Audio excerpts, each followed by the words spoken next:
All right, welcome to Halitics. I'm Hal. On this Friday, it's the free for all, April 21st. We are reconstituting the old Friday free for all. So glad to have you with us. And I did already flag a number of topics. Really, we're going to focus on some progressive legislators and politicians. Bernie Sanders on Jen Psaki's show on MSNBC. You can see the video there. I'm going to start in a few minutes. Also, we're going to get to RFK. I think you got to support RFK for president. I was very disappointed. Bernie said he's not going to support RFK. He's going to support Biden. He doesn't owe Biden any allegiance. Biden is not a Democrat. I'm sorry, Biden is a Democrat.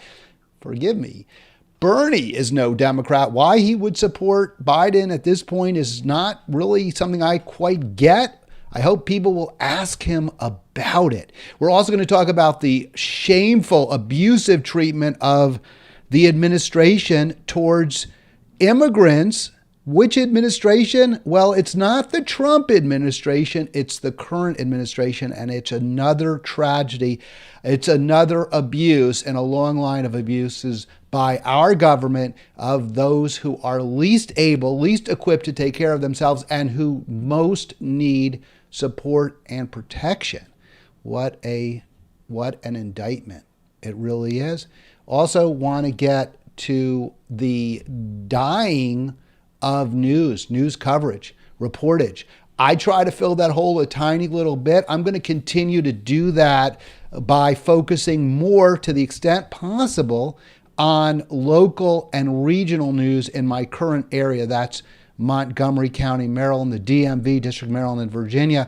I do focus on topics that are international in scope, national in scope. Yesterday we talked about the problems facing Kenyan work students who are trying to organize, unionize, and how they are being pushed back aggressively by their administration. So obviously that doesn't jibe with what I'm saying is on the local news front, but we will continue to push for stories that are of particular interest to people in my current area where I live. That is, of course, just suburban Washington, D.C. area. Let's get to Bernie in just a moment, but it is the free-for-all. Please join me, 240-363-7190. I've got the phones up. They should be working. I do see my levels are going up and down. I'm going to assume that this is going fine, and especially because, well, if it isn't, it's not the end of the world because I don't have a guest. So let's see if we can get to the live video here from MSNBC. My only other concern is, and I am taking this, I admit it, I think this is newsworthy. You know, you're allowed to take news bits from other organizations. They're not considered copyright material, and I don't see anything that says I can't. Plus, if you are interested in this, you will be able to get the entire video from MSNBC, and I hope you will. I mean, if you like the coverage by Jen Psaki, I like the fact that she's interviewing Bernie. I absolutely do. I think it's great. He should be on more corporate media without question.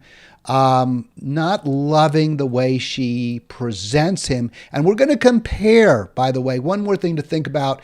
We're going to be comparing the way Psaki covers Bernie with the way another host on another network that has often reviled, especially by progressives, I think does a much better job covering another progressive, and we'll get to that later, so you're not going to want to miss it. But right now, let's get to Psaki and Sanders, MSNBC. I will interrupt this at various points.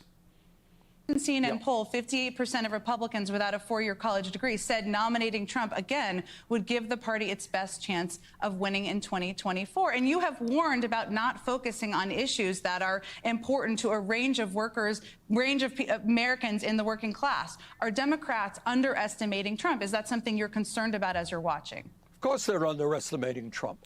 But the issue that we should ask ourselves is, how does it happen when you have a pathological liar who is a billionaire who could care less about working class people, ends up with so much working class support? And the reason is that for too many years, the Democratic leadership has turned its back on working people.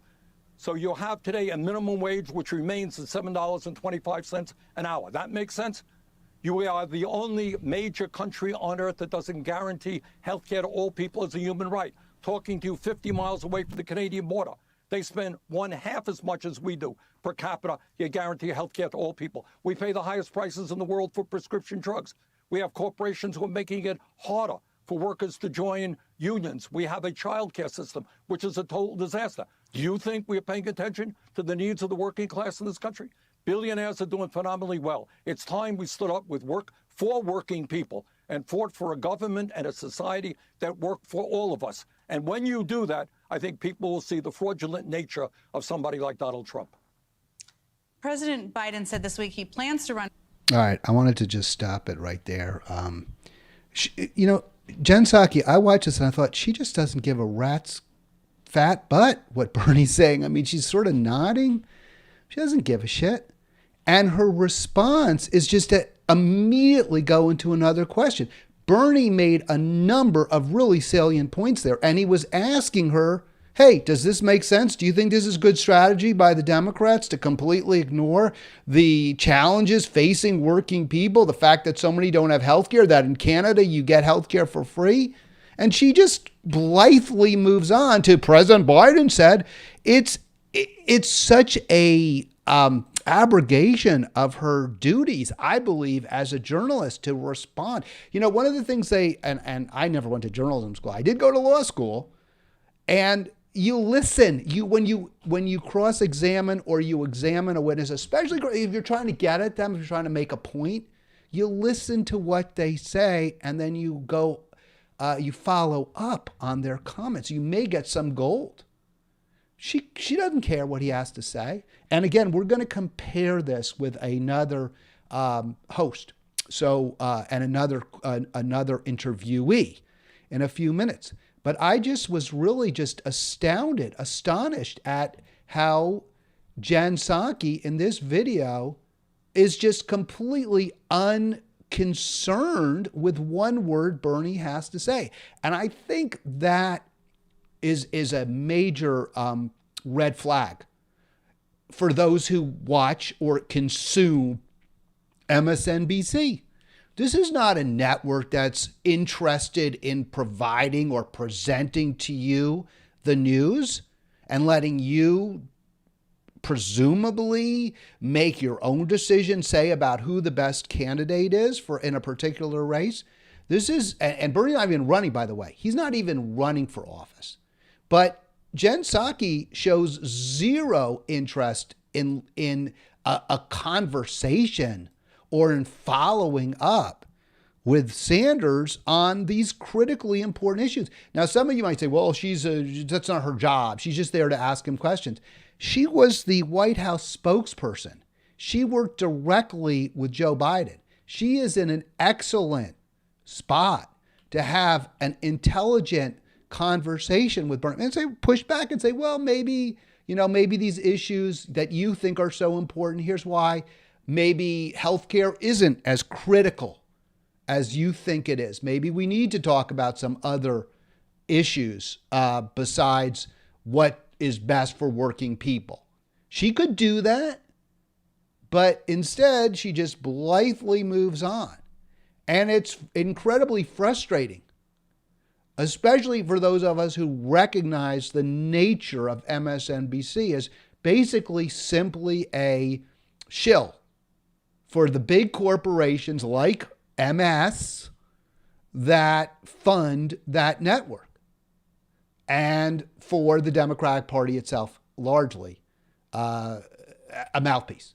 So I just bring this to your attention. I think you need to know it. I think you need to understand that this is what they're doing to you, and that it's done for a very, a very understandable purpose, to try to get you to dismiss or to be unconcerned with or to ignore or to view as less critical economic injustice and inequality, to focus on every issue but that, to focus on every cultural issue but that. And I do want to see if I can get, because early on in this interview, Psaki points out, or tries to point out anyway, that Bernie got something wrong, where Bernie talked about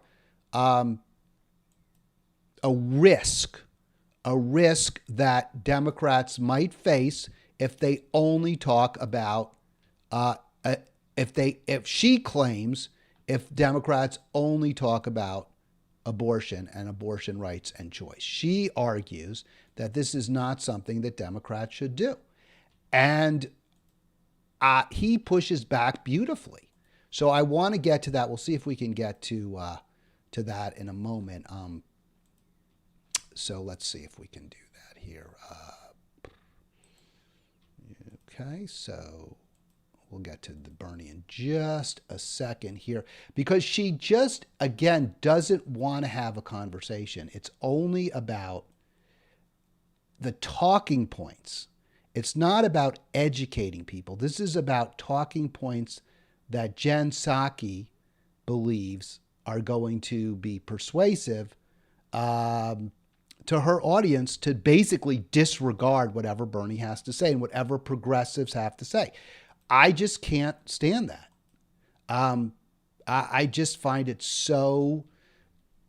And as somebody who's about media, someone who's about trying to educate folks, let's get to a place where we can agree on what are the most important issues facing us and who's going to provide solutions that make sense. So, you're deserved. You're disturbed because this is a propaganda network.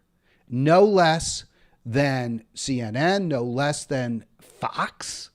They're all there to, and as Jimmy Dorovin says, manufacture consent to what the ruling class is doing. It's so disappointing. It's just a I don't know. I mean, it's you can't have democracy. You cannot have a democracy if media is not informing you of what's happening. You just can't. And that's where we are right now. All right, let's see if I got the right spot. I want to get this. You can see where Psaki's really, really trying to nail Bernie is the bottom line. And they're going to talk about choice. This probably isn't in the perfect spot, but it's close enough. Over the FDA. And right now, approval for the abortion pill could be revoked. It's really hanging in the balance. Should courts have the ability to rule to take a drug away from millions of people, like this, but also others? Look, this is a continuation of a fundamental attack on women's rights. It is beyond comprehension that in the year 2023, you have people who think that it should not be women who control their own bodies, but government. And this is just another example of that. And we have got to fight as hard as we can to make sure that women are the people who determine their lives and not somebody, some right-wing politician. All right, so Bernie makes, a super strong defense there of reproductive rights. It's totally full-throated. There's no pulling back. There's no kind of nuance to it at all. You should have the right to control your body and whether you have children.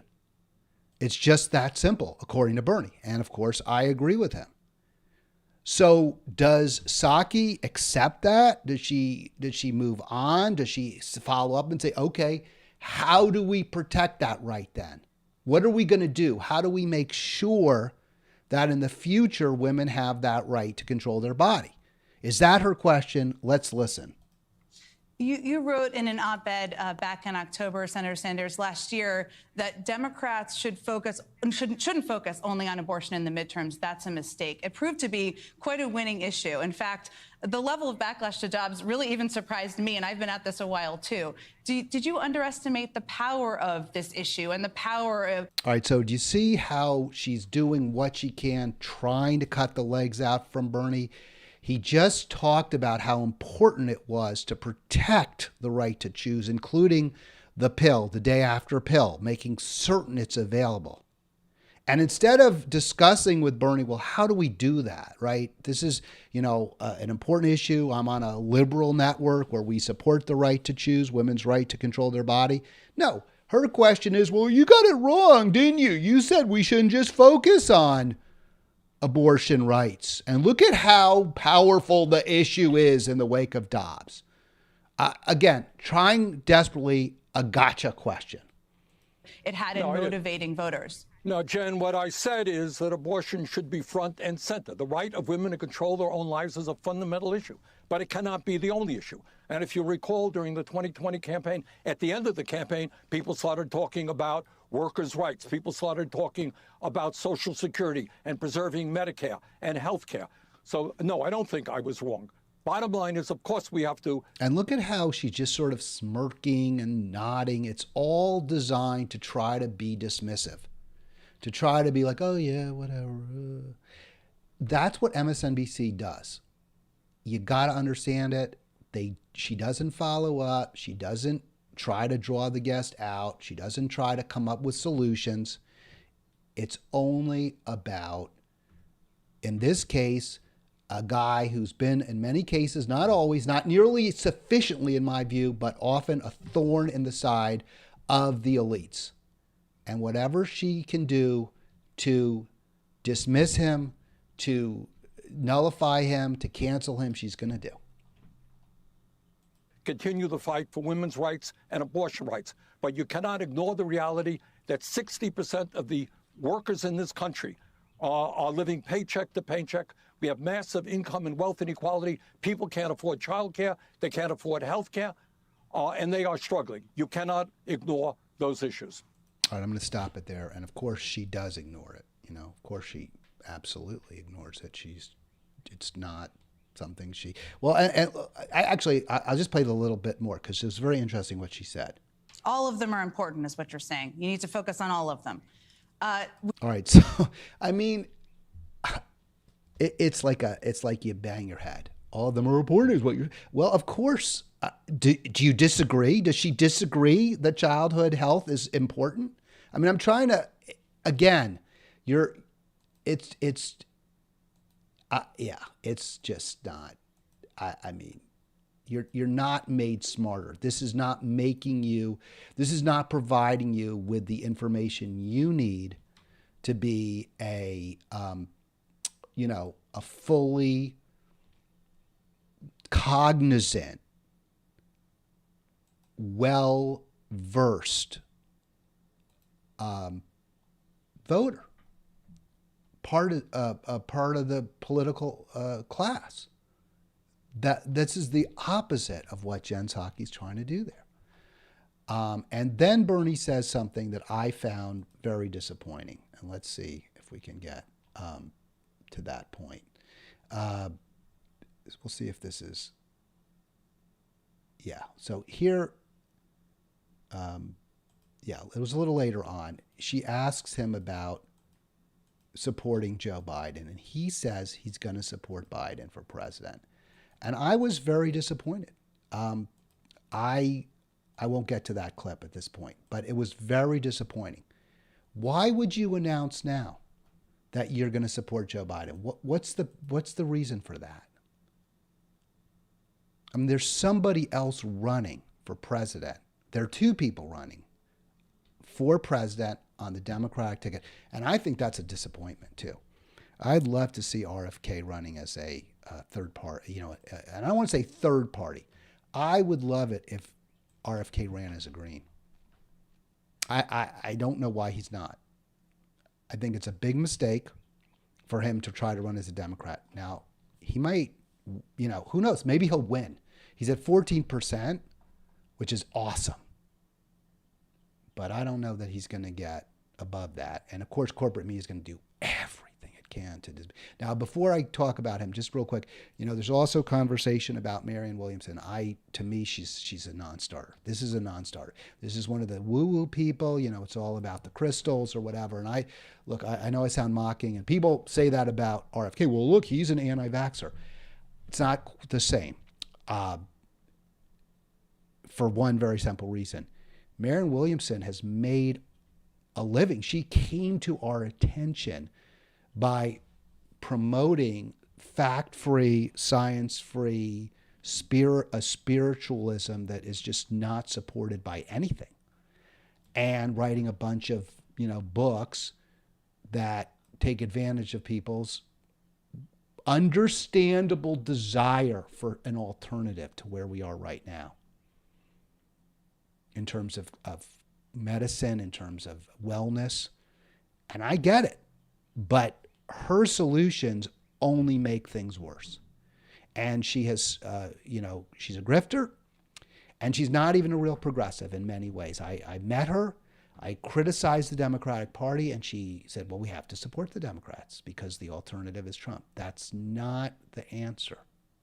She said she supports the Ukraine war. That's not the answer.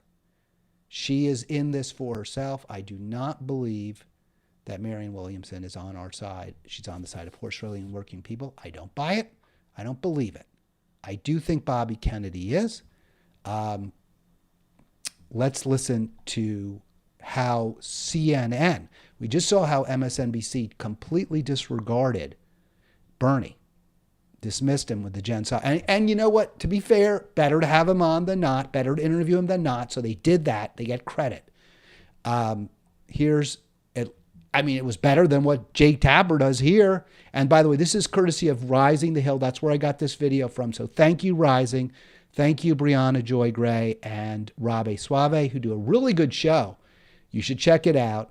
But here's a little clip. I couldn't find this from the CNN website. Maybe they're embarrassed by it. Here's what they said, what Jake Tapper had to say when RFK announced. All right, let's go back and get this. Here we go. Jake Tapper called Robert F. Kennedy Jr. an anti-vaccine quack during coverage of his bid for president yesterday. Let's watch. This just into CNN. Anti-vaccine quack Robert F. Kennedy Jr. has filed paperwork with the Federal Election Commission to run for president as a Democrat.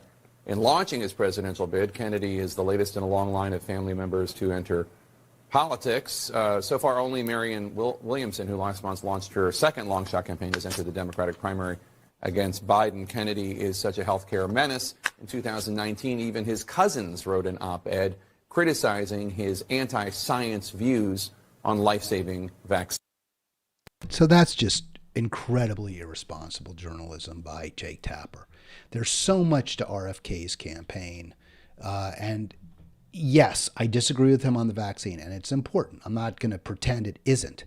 But there are so many other issues that matter more in the moment that we're in right now.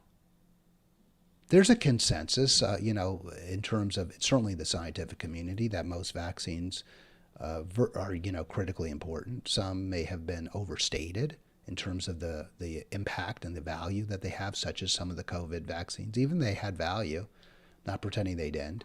But when Kennedy is skeptical, he is reflecting legitimate concerns, legitimate cynicism about the sinister marriage between big pharma and big government. It's that simple. This is not the way we should be doing healthcare in America. He's right.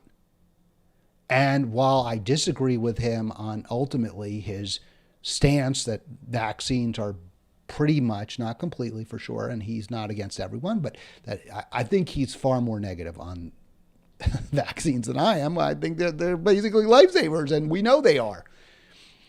But he's also for universal single-payer healthcare, which will do a lot more to save lives than him pontificating about how some vaccines aren't safe. He wants to bring troops back from Ukraine. That will save lives. That could avert a nuclear holocaust. There are a lot of really important issues that RFK is running on. Anti-corporatism, for example. None of that is mentioned by Tapper. The only purpose, Tapper calls him a menace. Talk about bad journalism. All right, let's get to a much better interview, in my opinion, a much more responsible interview than the one that Tapper just didn't do. Here is RFK with our old friend Tucker Carlson. A lot of you hate Tucker. There's a lot of reasons to not like Tucker. I get it. But, if you're going to be fair-minded, right? If you're going to be honest with yourself, can you possibly deny that this is journalism? And we are honored to have him on our show tonight. He joins us now. Bobby, thanks so much for coming on. So you are, of course, being dismissed as a vaccine nut, but watching your announcement today, it wasn't about... All right, I want to just stop it right there, because when I first heard Carlson say, well, you're being dismissed as a vaccine nut, I said, well, maybe that's not the best way to start the interview. It's fair. It's fair because we just heard, Tapper called him a menace and a vaccine nut, an anti-vaccine nut. So it's exactly right. Carlson nails it. That is correct. That is the news arising from RFK's announcement that he's running for president. By the way, haven't gotten calls, 240-363-7190. I think I will see you if you call. I do want to talk to you, 240-363-7190. It is the free-for-all, and please click like and please click subscribe so we can keep... Really, it's not that I keep doing this because I'm going to keep doing it. It's wonderful how you can broadcast, but, it means more if people are actually tuning in. So, and let's go viral. Let's blow the sucker up. Here we go. Pharma even, so much as it was about America's place in the world and what do we do about it. If you wouldn't mind summarizing for our viewers where you think we are and what you think we ought to do. All right, so let me again, we'll hear from Kennedy, but look at how Carlson, and this is really about how we view the news, he gives Kennedy the opportunity to speak. He's like, what's your view? Why are you running? What's going on here? He doesn't put words in his mouth or call him a menace. He said, I was touchy. He said, it's about a lot. Your campaign's about a lot. I've heard you say that. So why don't you tell us? Why don't you tell us in your words what this is about? That's journalism. I gave a long speech, Tucker, and thank you again for having me on. He's got to do something about that voice. And for that very kind of introduction. That croak. I think that the general theme of my speech was this corrupt merger of state and corporate power, which is turning our country into a corporate kleptocracy, into a system of socialism for the rich, and this kind of a cushy socialism for the rich, and this kind of brutal, merciless capitalism for the poor. It keeps us in a state of war. It bails out banks at the same time that last month, the United States government told 30 million people it was cutting their their food stamp checks by 90%. It took 15 million people off of Medicare. The same month, it gave $300 million to the Silicon Valley Bank and tapped up the cost of the Ukraine war to $113 billion. We're sending $113 billion to the Ukraine. The entire budget of EPA is $12 billion. The budget of CDC is $11 billion. We have 57% of American citizens could not put their hands on $1,000 if they have an emergency. A quarter of our citizens are hungry. So we're cutting welfare and food stamps by 90%. And we're bailing out the bankers. We're paying for a war that... Okay, I had that. Sorry about that. We'll cut that part out. But it's a indictment of corporate progressive media, liberal media, that Carlson is running rings around them. So let's get to this clip here where Carlson responds to Bobby. I would think that what you just said, and I'll just be honest, I agree with most of it. But even if I didn't, I would think, boy, that's a really interesting thing to say. You have a coherent worldview. You've written a lot of books on these topics. You've clearly thought about it. You're not in it for the money. So don't these issues deserve a wide hearing before the public entering a presidential year? It seems to me that they do. All right, so I'm going to stop it there. We'll move on. But Carlson listened to what RFK had to say. He followed up on what Bobby had to say. He wanted to draw him out further.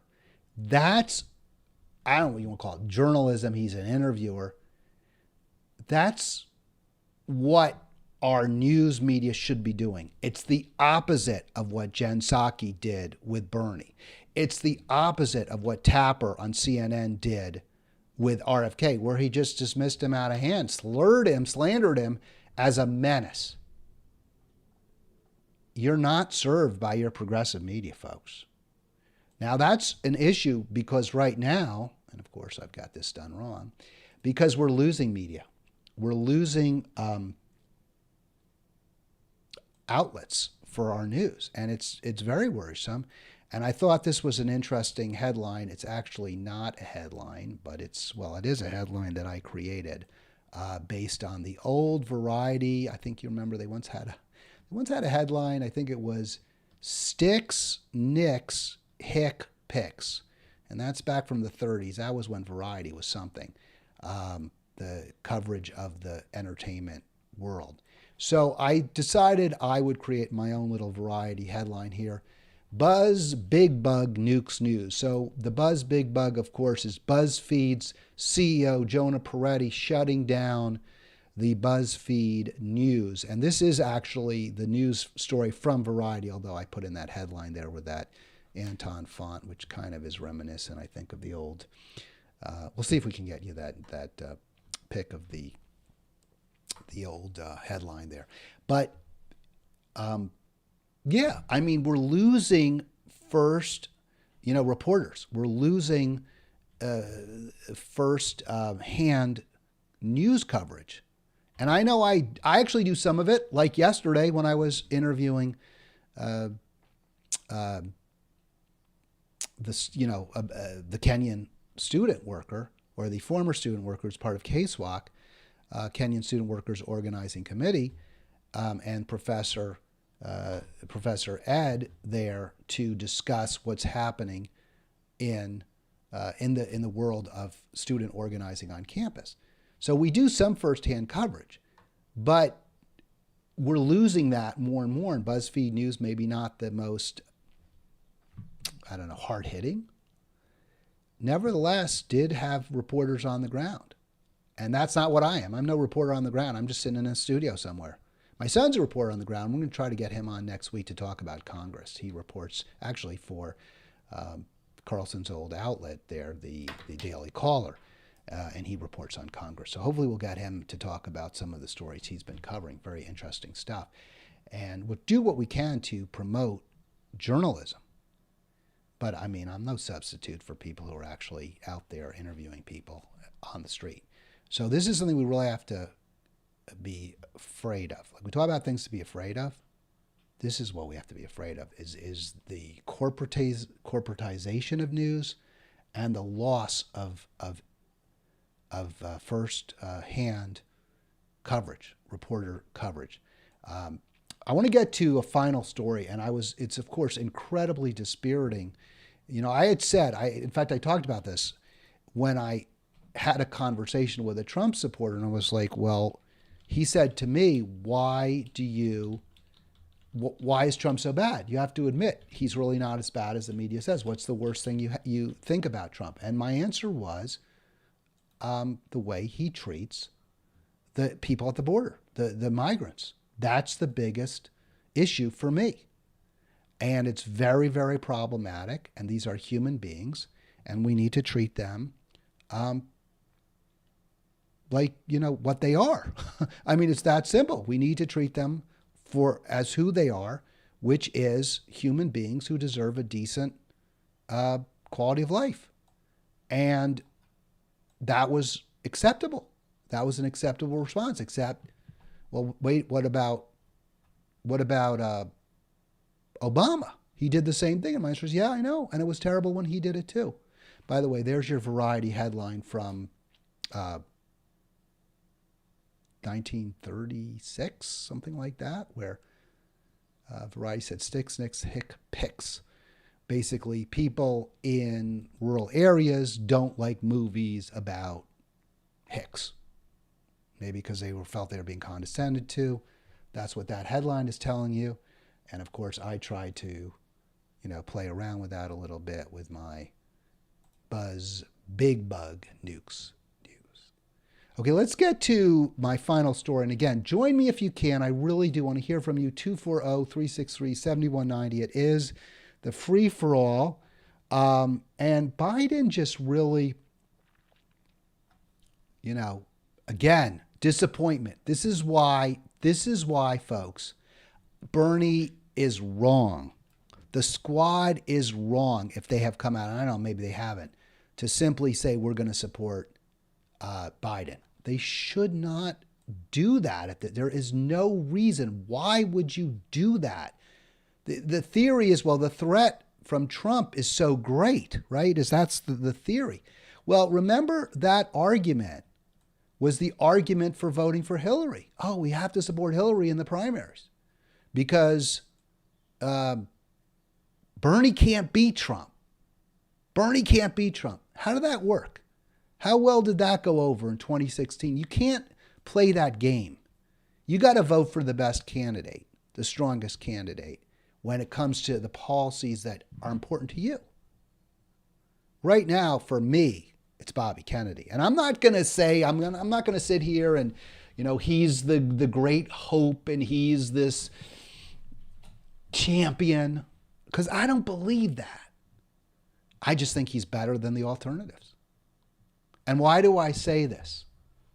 Well, look at that caption. Look at that headline. As migrant children were put to work, U.S. ignored warnings. Lisa Brand Miller in 2021. So they don't even say, by the way, I think it's really instructive. Very, very instructive, again, how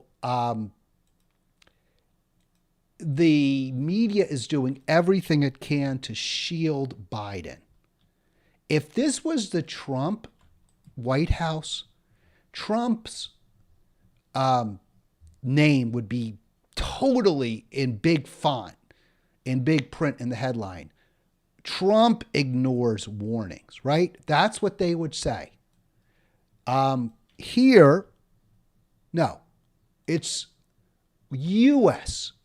So, it's not just Biden. It's the U.S. that ignored warnings. But the time frame clearly indicts the Biden White House. So in the spring of 2021, Biden was already president. Thousands of boys are sleeping on cots in San Antonio. Thousands. As Biden grapples with a record number of minors crossing the U.S. without their parents. All right, it is true. My question would be, well, where were the parents? Why weren't you trying to find those parents and reunite the kids? That's my first question. My second is, and I remember this, there was a lot of criticism of the administration at that point for not doing more to house these kids and put them in a decent place. And there were better places than, they were hotels, motel, whatever, homeless people, motels.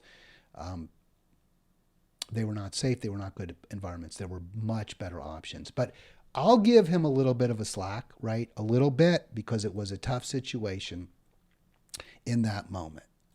And it was tough. Obviously, Trump was very, very bad. That was, in my opinion, the worst. That was the worst thing he did, was the way he treated immigrants and separating families. So this was, to a significant degree, an inherited crisis. But how did the administration, the Biden administration, respond to that crisis? Let's find out. And I do give the New York Times, I was critical of it. I said, hey, if this had been a headline during the Trump administration, his name would have been plastered across it as a, disaster. But they didn't do that. But still, they did a good job with this story. So kudos to New York Times. Brand Miller's job was to help vet sponsors. She had been trained to look for possible trafficking. That means people who bring in immigrants. They bring in immigrants here to work for cheap.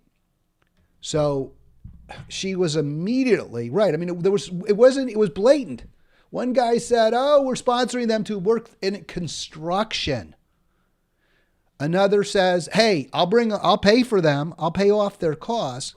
Which, by the way, what the hell is that about? You have to buy these kids? I'll pay off their costs, but then they'll have to work it off. Well, that's illegal. And Brand Miller immediately contacts DHS. This is urgent. But yet, despite letting her agency supervisors know, The administration releases or is about to release one of the children to a 14-year-old boy to be working in construction, or at least to be released so he has to work off his debt. I mean, how does this happen? This is our this is the guy we elected because we couldn't have Bush in the White House.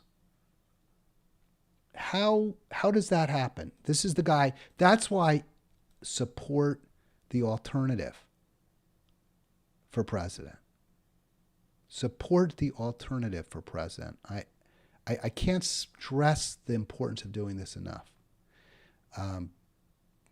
We need something different. We need better. We deserve people struggling, children deserve better than Joe Biden. Our service people, our members in the armed forces deserve better than Joe Biden. And better than Donald Trump. And right now, it looks like we have a viable alternative. At least in the Democratic primary, there's no excuse to vote for Joe Biden as long as Bobby Kennedy is running.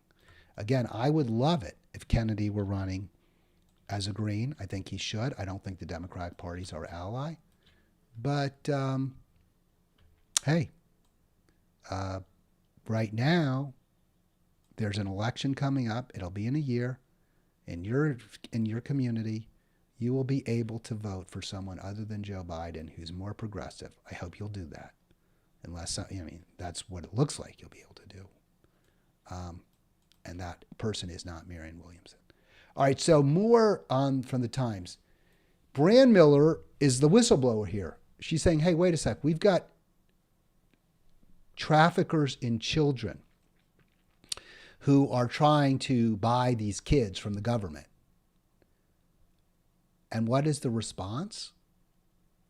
She's fired. She's fired. The Biden DHS, Department of Health, DHHS, Department of Health and Human Services, fires her. Were her concerns overblown? Maybe alarmist? In the past 2 years, 23, 22, that's back into 21, all Joe Biden's presidency.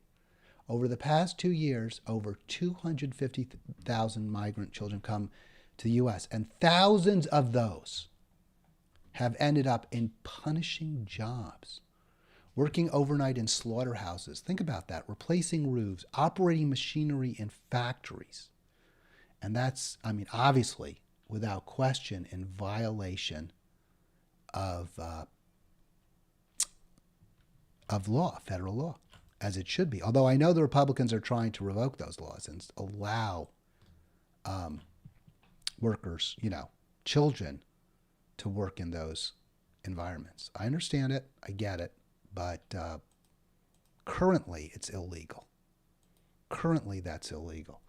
So I kind of jumped ahead a little bit, but I do want you to see. So more and more, the administration was notified. Again and again, veteran government staffers were told that, and contractors told the Health and Human Services Department that children are at risk. I think that's interesting. Outside contractors. So it's not just the employees. It's also maybe Associated Catholic Charities. It may also be people who are sponsoring, right? Who are trying to get sponsors to bring these kids into the country. And they're saying, wait a second, why isn't this child going with their aunt? Why isn't this child going with their grandparent?